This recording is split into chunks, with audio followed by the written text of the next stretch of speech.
Ever wondered how the start of your day can shape the rest of it?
The foundation of a purposeful life is laid with the bricks of prayer, gratitude, and a commitment to walk hand in hand with God.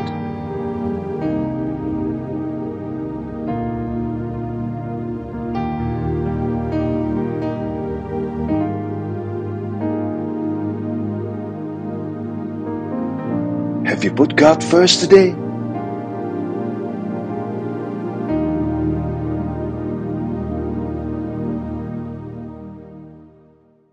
Welcome di YouTube channel Inspire Community Center. Kami sangat senang saudara terhubung bersama kami saat ini. Saudara juga dapat menginformasikan channel ini kepada keluarga, sahabat, dan kerabat yang lain ya. Inspire Community Center atau yang disebut dengan ICC merupakan gereja yang terletak di Faith Hotel Ciamplas, Bandung. Setiap minggunya, ICC menyelenggarakan 3 kali ibadah. Ibadah pertama jam 8, ibadah kedua jam 10, dan ibadah ketiga jam 12 siang. Setiap minggunya, ibadah akan disertai dengan ibadah anak-anak atau yang disebut dengan iKids dan ibadah youth. Jadi, tunggu apa lagi? Yuk beribadah bersama kami. Saudara, untuk bertumbuh di dalam iman, kita membutuhkan orang lain. ICC memiliki komunitas kecil yang dinamakan iClick.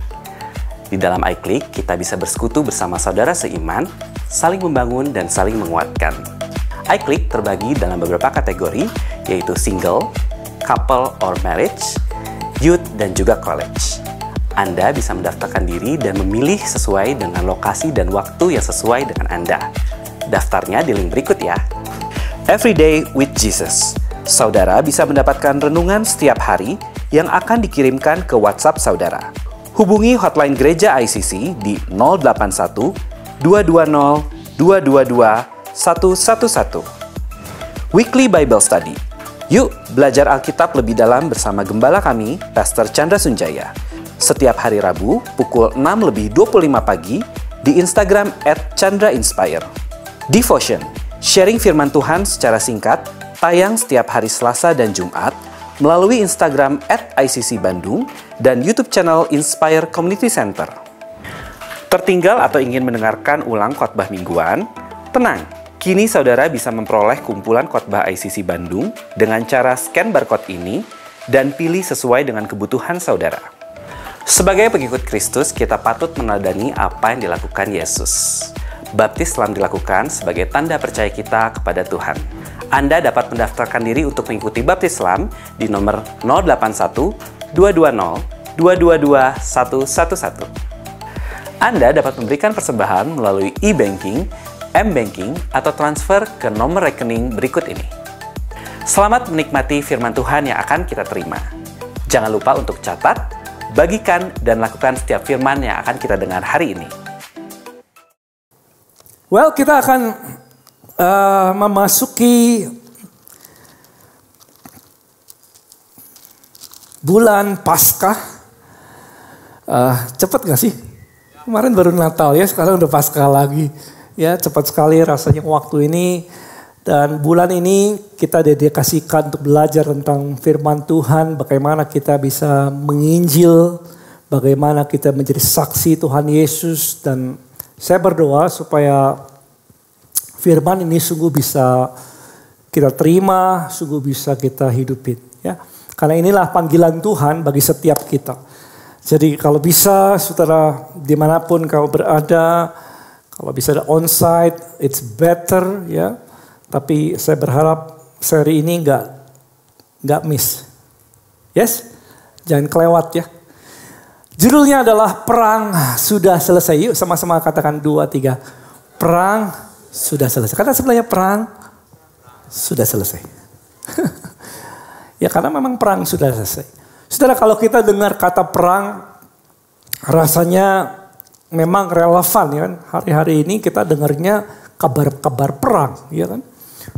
Terutama di Middle East sana ya. Perang negara ini dengan itu dan lain sebagainya. Dan ini menjadi hot topic yang rasanya setiap kali kita buka berita ya itu yang kita lihat. Ya. Itu yang kita baca tentang perang, perang, dan perang. Dan memang firman Tuhan katakan pada hari terakhir kita akan mendengarkan kabar tentang perang. Ya, itu firman Tuhan. Kabar tentang perang akan terdengar di mana-mana dan semakin hari kedatangan Yesus, saya percaya Yesus akan datang segera. Akan semakin gencar pemberitaan tentang perang-perang ini karena memang betul perang terjadi di mana-mana, Saudara. Dan setiap kali perang terjadi, masalahnya banyak, pasti ada krisis. Ada krisis ekonomi karena untuk perang itu nggak murah. Untuk beli senjata dan lain sebagainya perlu dana yang besar. Dan seringkali satu negara bisa jatuh dalam krisis. Dan kita dengar negara A, negara B mulai jatuh ke dalam krisis. Karena sambung menyambung adalah akibat dari perang. Belum lagi krisis kemanusiaan, krisis macam-macam ada akibat perang. Dan banyak sekali dampaknya luar biasa. Sehingga di sisi lain banyak juga negara-negara yang berharap untuk bisa damai. Pihak-pihak yang berseteru bisa duduk diam, berunding, lain sebagainya. Sehingga terjadi yang namanya perdamaian. Karena deep inside our heart, ya, bahwa kita semua menginginkan yang namanya damai. Yes? Ya, kita menginginkan masa-masa di mana kita bisa mengalami damainya. Damai sejahtera begitu di dalam Tuhan juga. Nah saudara, sama seperti hubungan manusia dengan Tuhan. Ya. Manusia karena dosa, ini manusia karena dosa telah menjadi terpisah dengan Allah. Dosa telah mengadakan perseteruan, katakan saya perseteruan. Antara manusia dengan Allah. Ya. Menjadi pihak yang berseteru. Atau mungkin bahasa lainnya bermusuhan. Nggak bisa sejalan lagi. Karena akibat daripada dosa. Sehingga keadaan manusia yang berseteru sama Tuhan. Banyak ada orang-orang yang di luar sana berusaha untuk berdamai dengan Tuhan. Ini keadaan orang-orang yang nggak mengenal Tuhan. Orang-orang yang tidak mengenal kasih Tuhan. Mereka berusaha berdamai dengan Tuhan. Dengan apa? Dengan beribadah. Dengan mempersembahkan ini di laut, di gunung, di pohon, dan lain sebagainya. Berusaha untuk berbuat baik. Berusaha untuk memberikan sedekah. Meskipun itu semua baik. Kenapa? Karena banyak orang-orang yang berusaha hidup damai dengan Allah. Kalau ada musibah terjadi mereka kembali. Waduh, rasanya kita belum benar nih. Ya. Musibah besar terjadi lalu semua akan berdoa, semua akan bersepakat. Ayo kita nabur ini, nabur itu dan lain sebagainya. Itu usaha manusia untuk bisa berdamai dengan Allah. Well, meskipun itu baik, kalau kita berbuat baik sama orang lain, itu baik. Ya. Tapi itu hanya berguna untuk hidupmu saat ini saja. Untuk hidup orang saat ini saja, karena dosa tidak dapat diselesaikan dengan perbuatan baik. Ya. Dosa mengakibatkan kematian roh. Spiritual death. Ya. Gak bisa diselesaikan dengan perbuatan baik seseorang. Dan firman Tuhan katakan setiap orang telah berdosa. Semua orang. Dan upah dosa hanya satu jalan. Bagaimana orang bisa menyelesaikan dosa adalah, upah dosa adalah apa? Maut. That's the only way. Hanya satu jalan menyelesaikan dosa, upah dosa adalah apa? Maut. Itu jalannya. Nggak bisa jalan lain.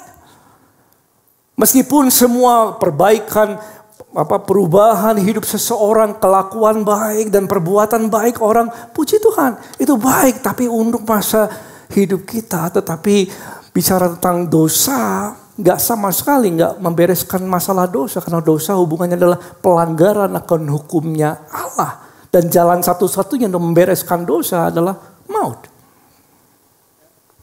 Gitu saudara. Makanya Tuhan mau, siapa yang sudah diselamatkan? Ya.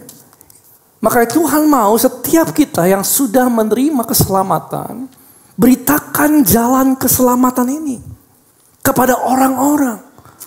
Sehingga mereka yang merasa bahwa hidupnya sedang berdamai dengan Allah.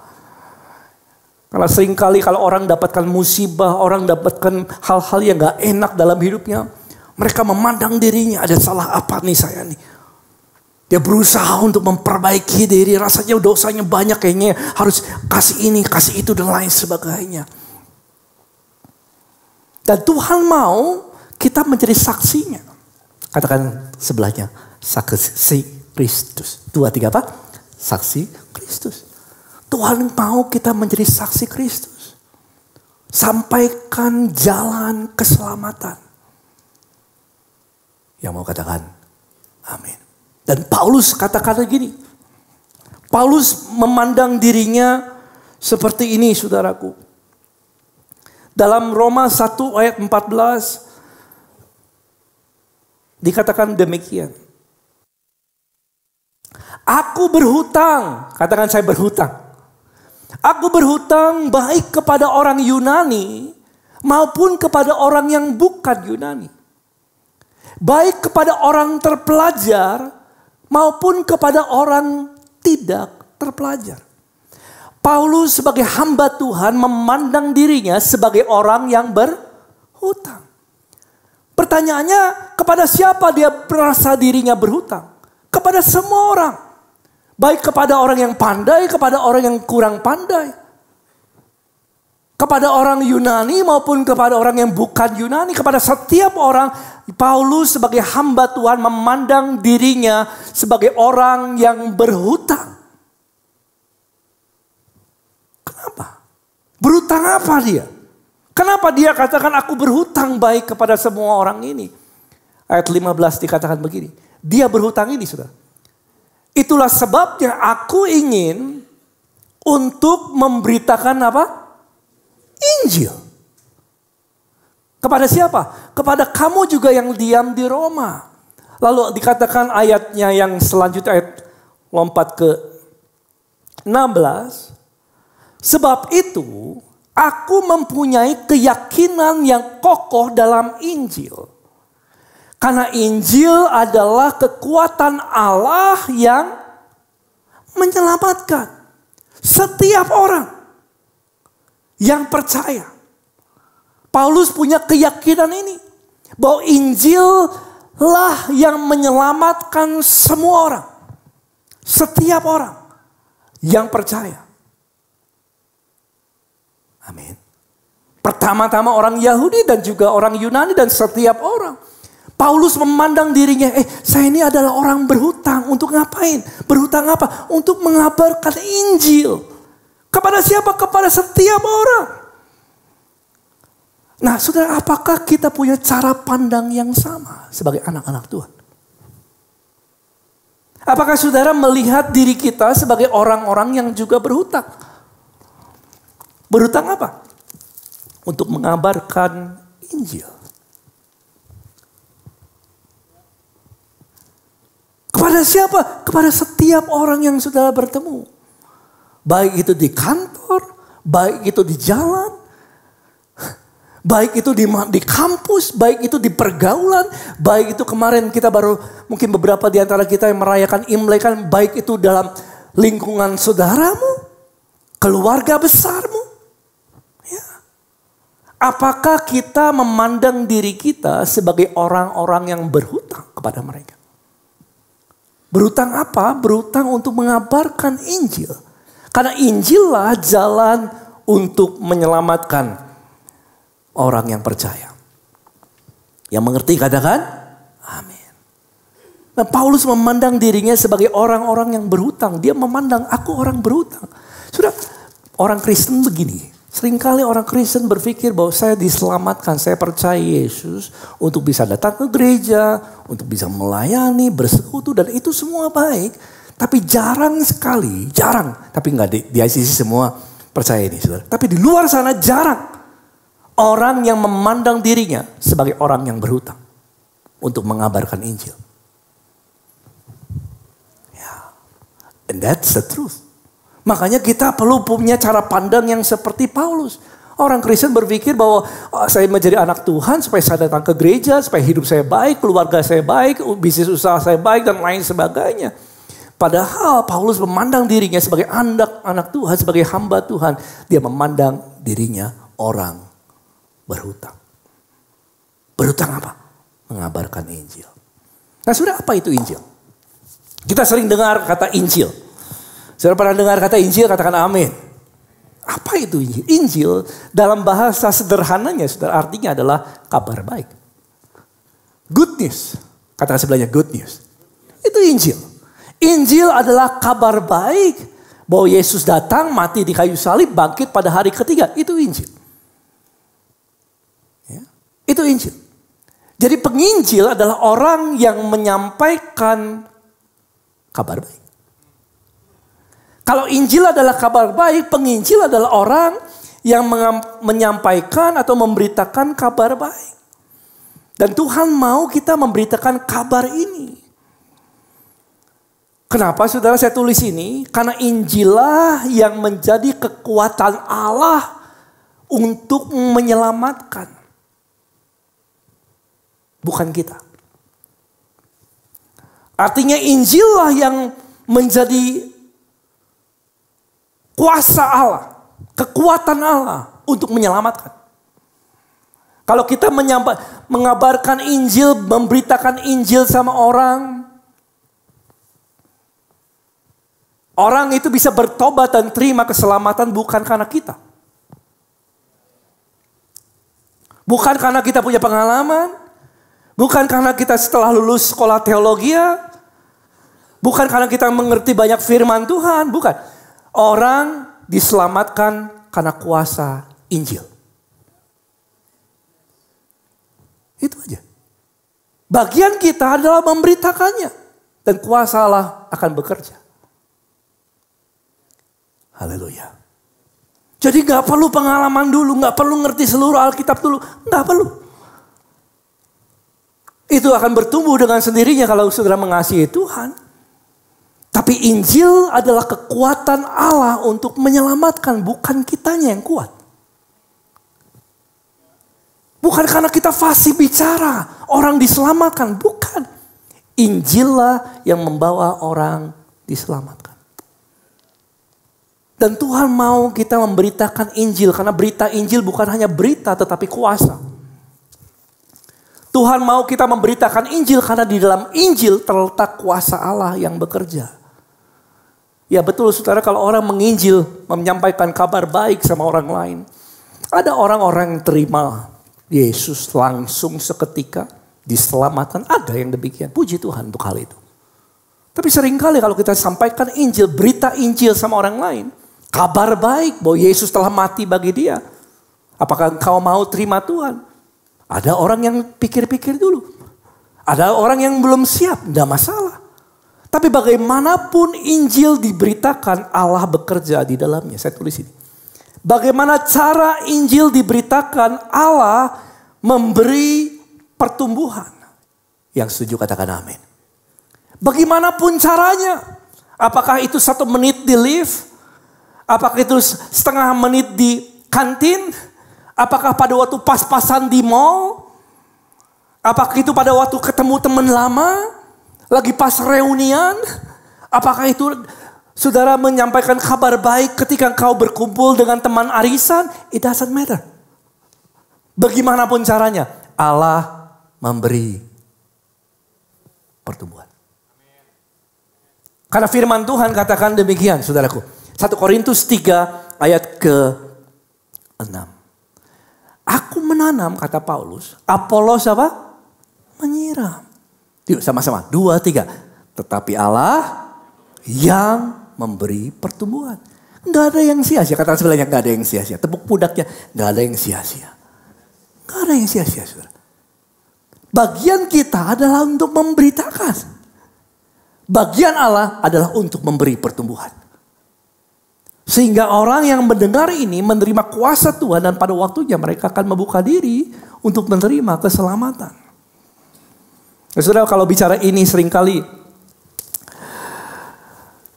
ini bukan sesuatu yang menyenangkan ya, karena ini bicara tugas dan utusan ya. Wah, bicara seperti ini kadang-kadang orang nggak menginjil, nggak menyampaikan kabar baik. Kalau saudara belum pernah menyampaikan Injil, kabar baik, yaitu Yesus sudah mati bagi setiap dosa kita pada orang lain, it's your time. Mulai sekarang, saudara. Yang mau katakan amin. Ada orang yang merasa dirinya malu, ada orang yang merasa dirinya nggak tahu. Gimana pastor kalau dia tanya sesuatu dan lain sebagainya. Saya nggak merasa cukup untuk bisa menyampaikan berita Injil. Saudara tahu, yang menyelamatkan adalah Injil, bukan kita. Bagian kita adalah menyampaikan. Yang berkuasa itu adalah Injilnya, bukan kitanya. Amin. Dan Paulus katakan ini. Makanya dia dalam bahasa Inggris dikatakan Roma 1 ayat 16. For I am not ashamed of the gospel. Paulus gak malu. Paulus punya keyakinan yang kokoh terhadap Injil itu. I am not ashamed. Saya gak malu-malu memberitakan Injil. Kenapa dia punya keyakinan sehingga dia gak malu-malu untuk memberitakan Injil? For it is the power of God. Karena Injil adalah kuasa Tuhan. Untuk apain? For salvation. To everyone who believes. Injil adalah kuasa Tuhan yang menyelamatkan orang yang percaya. Makanya Paulus punya keyakinan kokoh. Kalau aku memberitakan Injil, Tuhan akan memberi pertumbuhan. Amin. Kalau saudara punya cara pandang begini sebelumnya, oh saya gak cukup mampu, saya gak cukup tahu tentang firman Tuhan. We have been deceived. The power is not in us. The power in the gospel. Kuasa itu ada dalam Injil yang saudara dan saya beritakan. Amin. Dan Tuhan mau kita memberitakan ini. Dan ini panggilan setiap kita. Yang sudah diselamatkan, lambaikan tangannya. Katakan sebelahnya, panggilan kita. Panggilan kita semua, bukan pendeta saja, saudara. Setiap kita. Saya ada satu ayat yang saya mau bukakan bagi saudara, dan ini ayat yang luar biasa. 2 Korintus 5 ayat 19. Yang semangat, katakan amin. Ya? Dikatakan begini. Sebab Allah mendamaikan dunia dengan dirinya. Allah damaikan dunia dengan dirinya oleh siapa? Kristus dengan tidak. Wah, setiap kali saya baca ini indah sekali. Dengan tidak memperhitungkan pelanggaran mereka.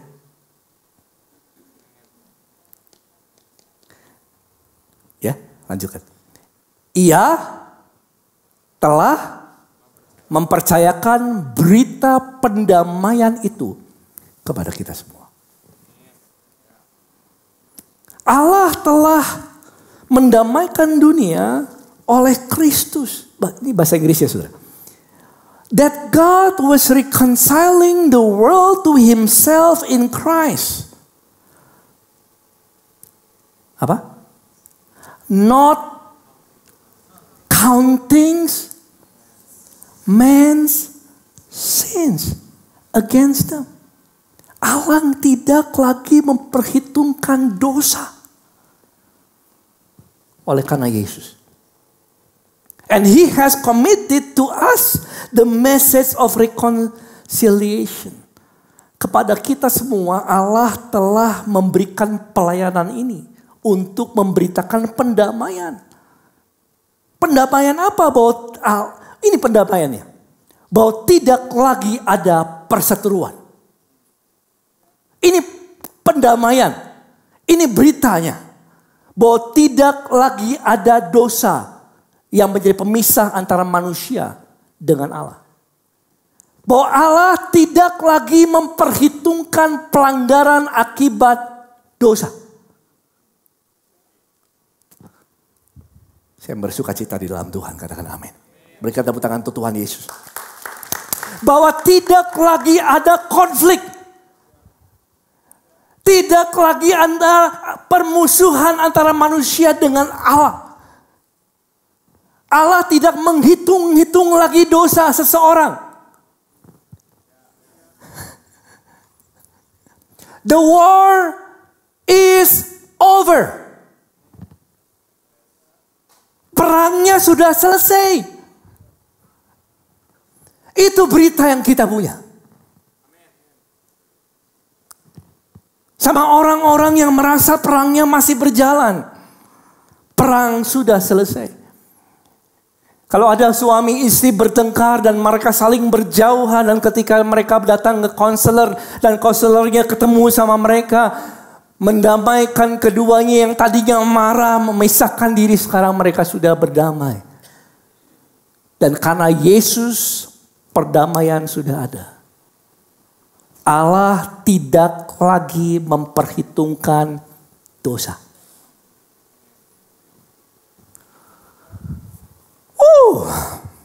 Yang percaya katakan, haleluya. Sudah, sayangnya gini nih. Di luar sana banyak orang yang berpikir bahwa mereka masih berperang sama Tuhan. Bahkan orang Kristen sekalipun. Saya jujur ya, siapa di sini kalau jatuh dalam dosa, saudara merasa gak layak? Atau cuma saya aja? Ya, setiap kita pernah ngalamin ini. Makanya kita harus mengerti apa yang firman Tuhan ajarkan. Orang banyak berpikir bahwa hidupnya masih berperang dengan Allah. Sama seperti saya kemarin baca satu. Padahal perangnya sudah selesai. 2000 tahun yang lalu, it is finished. Selesai sudah. Ada seorang yang namanya Hiro Onoda. Hiro Onoda adalah pasukan Jepang yang dikirim ke Filipina. Kalau nggak salah pulau apa di situ. Something ya namanya. Dia dikirim ke sana. Pada waktu perang hampir selesai, Hiro Onoda dikirim ke sana dan dia mulai gerilya. Seolah-olah masih dalam keadaan perang, memang perang saat itu. Dan tiba-tiba perangnya sudah selesai. Tapi masalahnya dia masih di hutan. Dia nggak tahu, dia nggak dengar berita bahwa perangnya sudah selesai. Maka selama hampir 3 dekade, dia terus berperang di hutan Filipina. Terus berperang. Karena dia merasa dirinya masih belum dengar berita bahwa perang sudah selesai. Dan dia gerilya bagaimana dia hidup di hutan menyendiri bersama teman-temannya. Hampir 3 dekade. Sampai 1974 ada seorang murid dari Jepang yang bertemu dengan dia. Dan kasih tahu, hey, perangnya sudah beres. Kamu ngapain? Dan akhirnya atasannya dari Pak Hiro Onoda ini datang ke Filipina, meyakinkan dia, the war is over. Gak ada lagi perang. Dan akhirnya dia surrender, menyerahkan dia senjatanya dan dia keluar. Dan ini gambarnya, saudara. This is true story. Dan banyak orang yang sedang dalam keadaan seperti ini. Merasa dirinya masih berperang sama Tuhan. Padahal perang, apa? Sudah selesai. Katakan sebelahnya, perang sudah selesai. Ini Hiro Onodanya yang sebelah kiri ini. masih seperti pakaian perang gitu sudah. Ya. Banyak orang berpikir menyangka bahwa Tuhan masih berperang dengan mereka akibat dosa. Tuhan masih marah, Tuhan masih kalau terjadi kehancuran, terjadi musibah. Wah, Tuhan lagi marah nih. Tuhan siap menghajar dan lain sebagainya. Padahal Yesus telah mendamaikan dosa 2000 tahun yang lalu. Amin. Dan dia tidak lagi, lihat coba ayat 19, 2 Korintus 5 ayat 19. Sebab Allah mendamaikan dunia dengan dirinya. Oleh siapa? Oleh Kristus. Dengan tidak memperhitungkan pelanggaran mereka. Pelanggaran akibat dosa sudah tidak diperhitungkan. Oleh karena Yesus. Yang percaya katakan amin. Dan itu yang Yesus lakukan, saudara. Bahwa perang sudah selesai. Permusuhan antara manusia dengan Allah sudah selesai. Di kayu salib. Allah gak lagi memperhitungkan dosa-dosa mereka. Ada satu ayat yang luar biasa. Efesus 2 ayat 16. Mari kita baca ini. 2, 3. Dan untuk. Yuk sama-sama. 2, 3. Dan untuk memperdamaikan keduanya dalam satu tubuh dengan Allah oleh salib, dengan melenyapkan perseteruan pada apa? Salib itu. Tahukah saudara, perseteruan akibat dosa sudah lenyap pada salib. Perseteruan akibat dosa sudah lenyap. Saya ulangi ya. Dosa sudah tidak lagi dihitung-hitung. Sudah lenyap pada salib. Perang sudah selesai. Berikan tepuk tangan untuk Tuhan Yesus.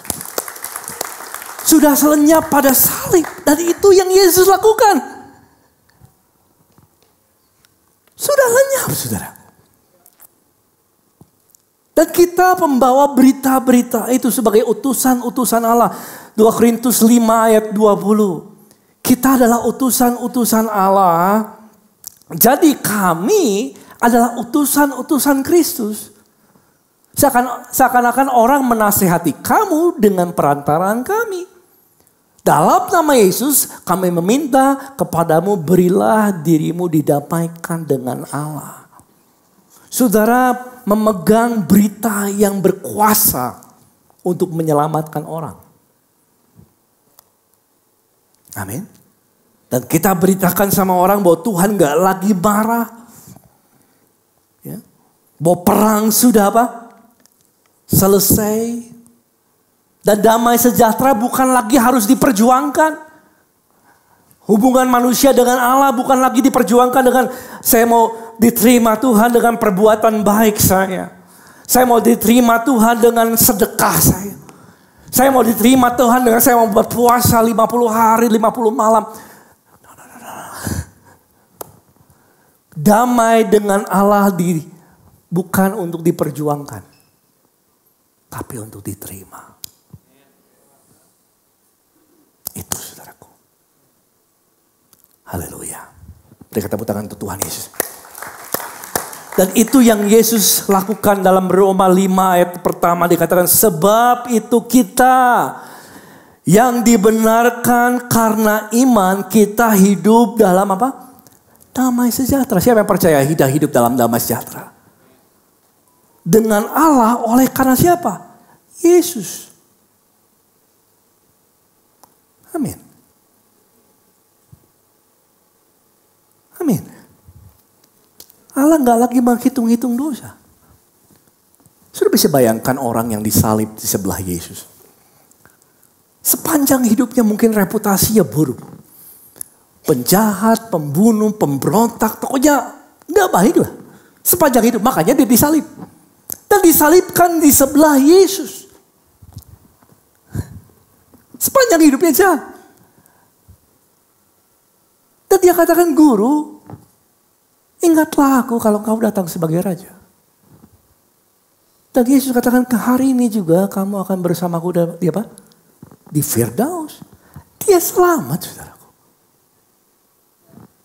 Perbuatan baik apa yang dia harus lakukan? Gak bisa apa-apa. Ke gereja pun gak bisa. Pelayanan mau apa lagi? Saudara, ingat kepala penjara yang memenjarakan Paulus dan Silas? Kenapa dia menjadi kepala penjara? Karena dia punya reputasi yang mungkin garang, mungkin tegas. Makanya dia sering mendera orang, gak punya belas kasihan. Diangkatlah dia jadi kepala penjara. Dan Paulus Silas didera habis-habisan, dicambuk habis-habisan. Berkali-kali. Dibelenggu, ditaruh di tempat paling, di penjara yang paling tengah. Di pasukan menjagai. Luar biasa. Kemudian gempa bumi terjadi. Dan gempa bumi terjadi, dia pikir bahwa semuanya sudah, kan engsel pintunya kebuka semua. Dia pikir semuanya sudah kabur, tahanan. Dan dia mau bunuh diri. Dan ketika mau bunuh diri, Paulus bilang, no, don't do that. Jangan, kami semua masih di sini loh. Jangan kamu lakukan itu. Lalu dia katakan begini, saudara, ini luar biasa. Kisah Rasul 16 ayat 30. Tuhan, apa yang aku harus perbuat? Supaya aku apa? Selamat. Oh, kamu harus bertobat dari kejahatanmu. Oh, kamu harus berubah, jangan jadi orang jahat lagi. Kamu harus berubah jadi orang baik. Oh, kamu harus ke gereja, kamu harus baca Alkitab. Oh, no. None of that. Apa yang harus aku perbuat untuk dapat keselamatan? Dikatakan demikian. 31. Apa? Percaya kepada Tuhan Yesus Kristus. Engkau akan selamat, engkau dan seisi rumahmu. Amin. Dengan seseorang mengakui percaya kepada Yesus sebagai Tuhannya, orang diselamatkan.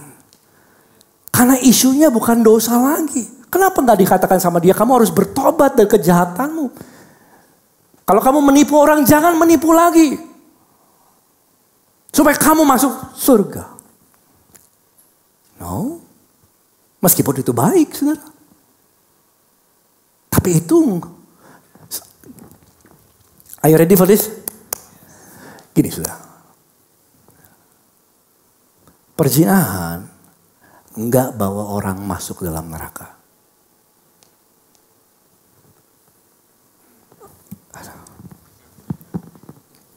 Pembunuhan tidak bawa orang masuk dalam neraka.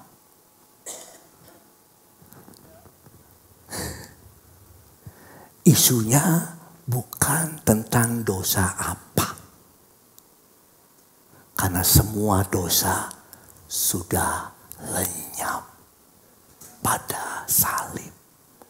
Allah tidak hitung lagi pelanggaran. Amin. Meskipun kalau orang melakukannya harus dia berubah, bertobatlah. Jangan lagi melakukannya. Tapi bukan itu semua yang membawa kita ke surga. Amin. Ya. Isunya cuma satu. Kenapa orang masuk neraka? Karena orang tidak percaya. Mari kita buka dalam Efesus 2. Kita sebentar selesai. Yuk kita baca ayat 14. Saya minta boleh keyboardis ke depan. Ellen. Are you ready? Yuk kita baca ya. 2, 3. Karena dialah damai sejahtera kita. Yang telah mempersatukan kedua pihak dan telah merubuhkan tembok pemisah, yaitu perseteruan. Siapa yang bersyukur tembok pemisah telah dirubuhkan. Dosa yang memisahkan hubungan manusia dengan Allah sudah dirubuhkan. Yesus yang melakukannya. Amin. Saya minta beberapa teman, mungkin ada 4 orang. Boleh tepuk tangan untuk mereka. Kasih semangat. Saya berharap ini bisa menolong kita untuk bisa menangkap apa yang saya sampaikan. Boleh maju ke depan. Kalungkan masing-masing sesuai dengan kepercayaanmu. Just kidding. Ya, that's a joke. Ini Bapak. Oh, majuan ke depan. Oke. Ini Yesus. Ini tembok perseteruan. Dosa. Ini manusia. Di sini. Di sini. Di sini. Gini saudara. Yesus merobohkan perseteruan. Bapa mengasihi manusia sehingga dia mengutus anak yang tunggal yang lahir tanpa dosa, tidak mengenal dosa. Kemudian dia menjadi sama dengan manusia, menebus segala dosa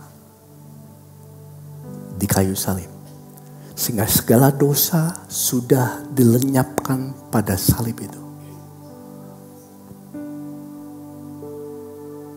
Haleluya. Tidak ada lagi dosa. Karena Yesus telah menanggung segala dosa itu dalam tubuhnya. Firman Tuhan katakan, dia yang tidak mengenal dosa telah dibuatnya menjadi dosa. Now, listen. Maka sekarang, there is only one way. Hanya ada satu jalan.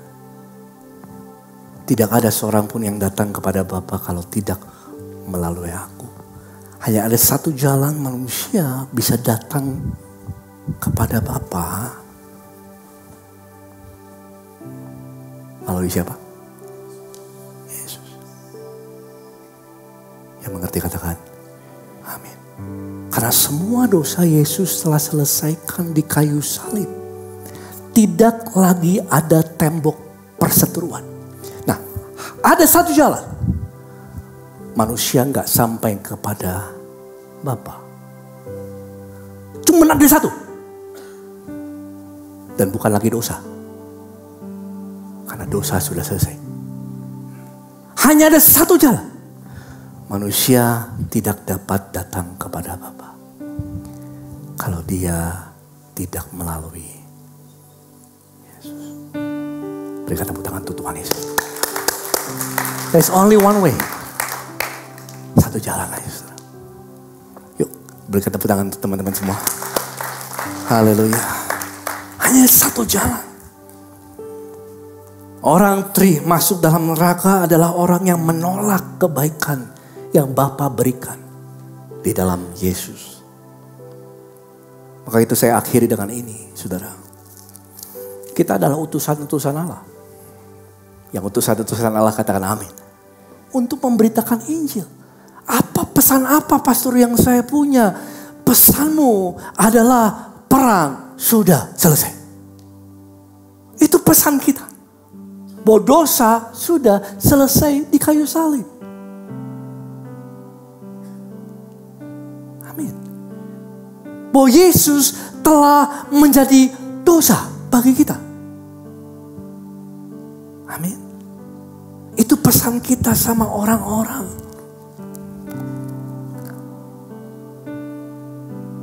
Mari kita buka satu ayat terakhir. Dan 2 Korintus 5 ayat 21. Dia, yuk sama-sama dengan suara keras 2, 3. Dia yang tidak mengenal dosa telah dibuatnya menjadi apa? Dosa. Karena kita, supaya di dalam Yesus kita apa? Dibenarkan oleh Allah. Siapa yang orang-orang yang dibenarkan oleh Allah? Saya tahu dibenarkan artinya apa? Gini. Dibenarkan artinya saudara dapat nilai 10 tanpa ujian.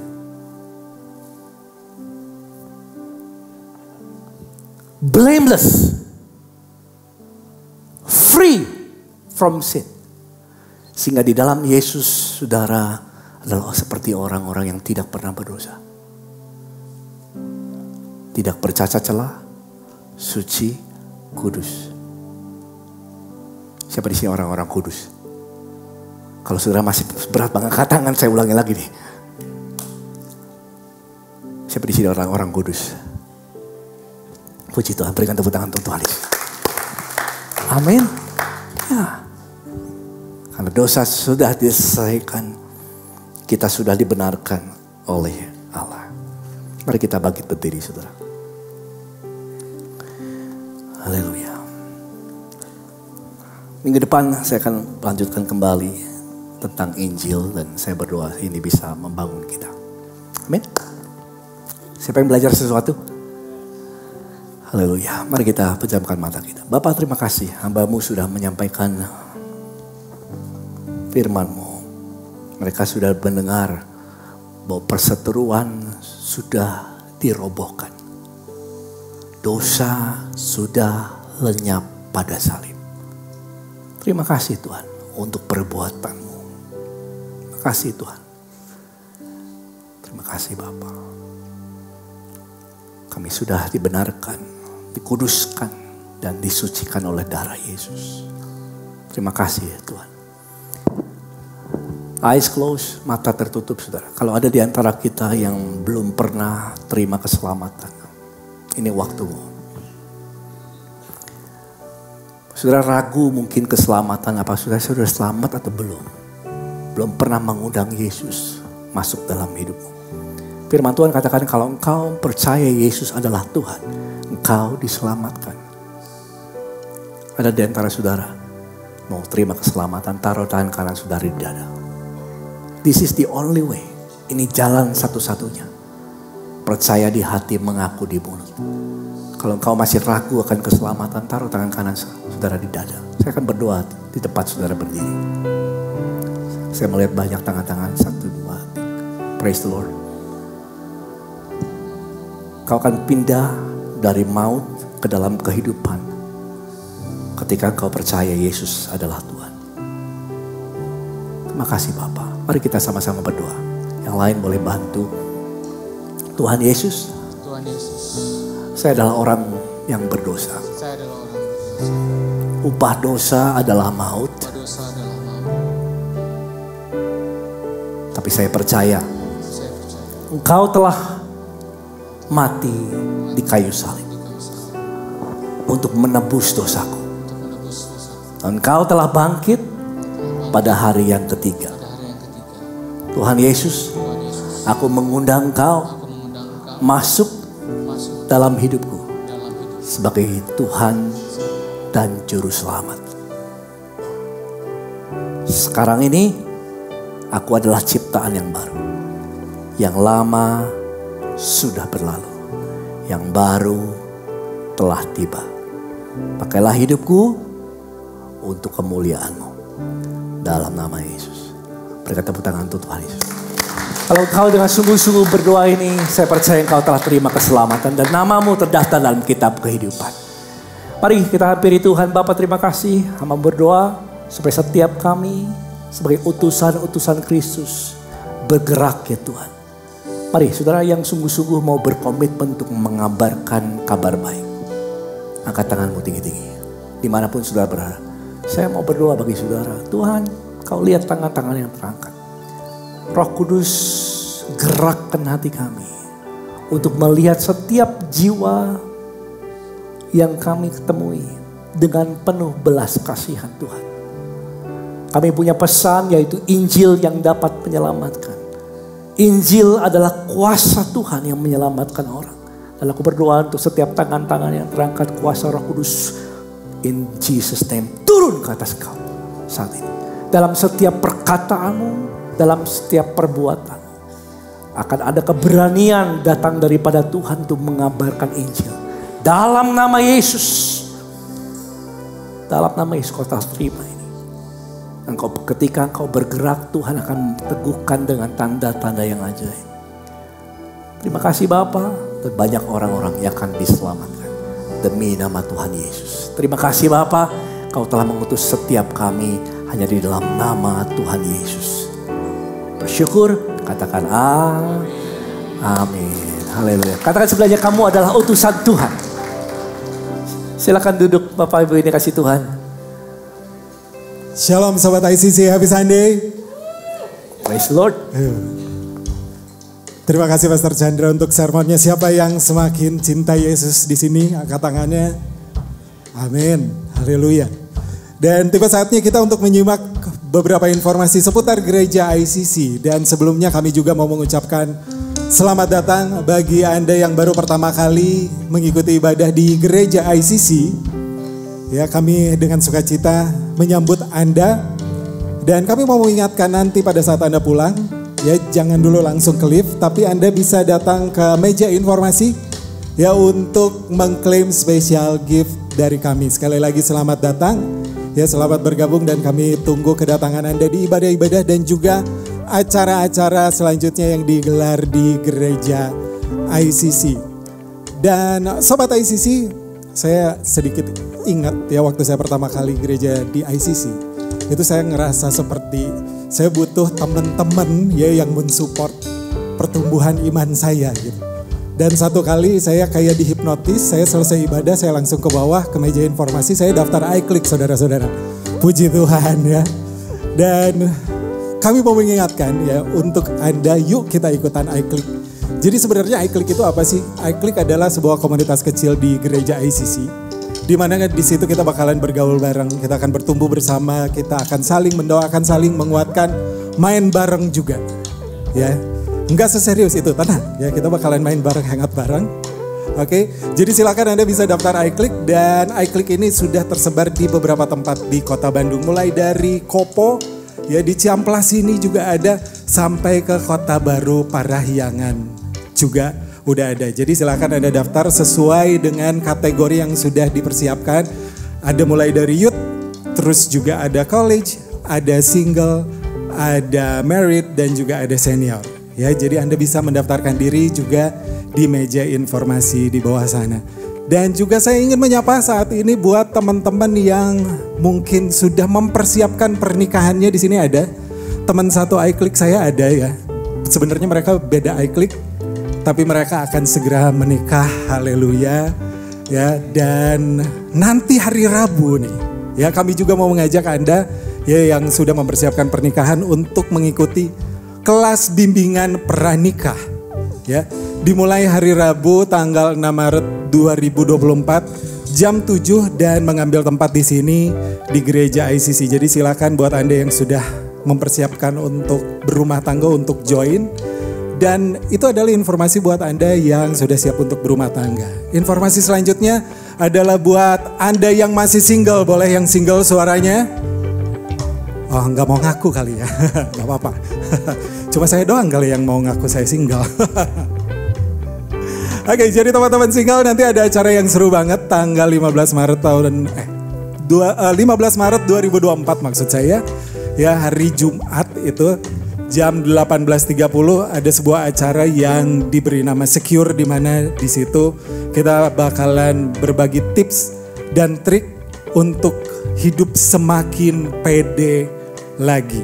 Gitu. Jadi teman-teman yang single silakan datang, dan single bukan berarti jomblo ya. Jadi buat Anda yang udah punya pacar silakan datang ya, nanti kita bakalan seru-seruan bareng di sana. Dan juga kami ingin mengingatkan bagi Anda Sobat ICC yang mau memberikan persembahan, ya Anda bisa memberikannya melalui nomor rekening yang berada di layar LED atau juga melalui scan QR code ya yang berada di depan kursi saudara, juga bisa melalui amplop-amplop yang sudah kami sediakan. Ya, mari kita memberi dengan penuh sukacita dan pengucapan syukur. Jemaat sekalian, mari kita bangkit berdiri untuk menerima berkat Tuhan.